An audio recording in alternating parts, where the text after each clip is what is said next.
But thinking particularly about your industry and what you see in the hospital in different workplaces, how do you see your line of work specifically kind of show a glimpse of Jesus' coming kingdom through the work itself? Yeah, another great question, Sharon. I think that question would and could more broadly apply to all medical doctors. We are really privileged in our profession to have Jesus as our model physician.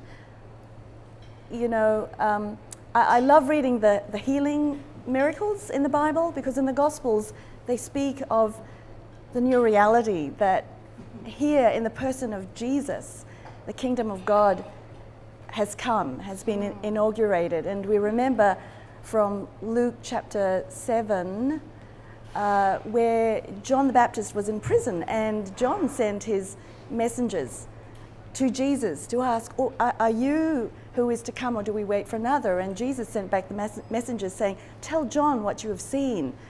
The blind see, the lame walk, the deaf hear, the lepers are cleansed, the poor hear the news of the gospel, and the dead are raised to life.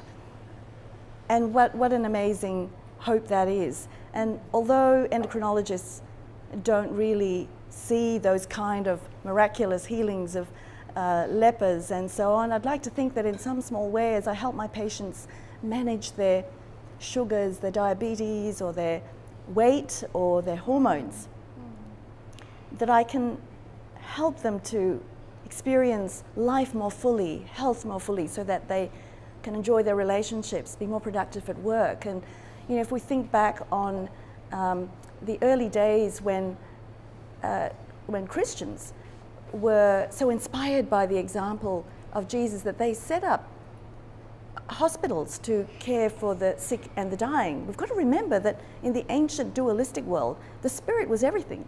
It was pure, untainted. It was the thing that lived on forever, and our human physical bodies were just a weight that held down the spirit, and the bodies were to be discarded, and no one would touch a sick person, let alone a leprous patient.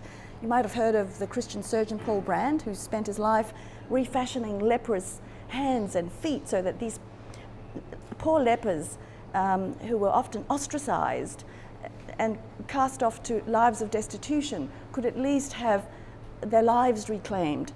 And so, you know, it's wonderful that Christian doctors have followed the example of Jesus in this way.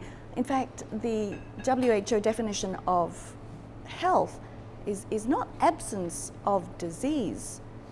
It is defined as a state of complete mental, physical, and social well-being.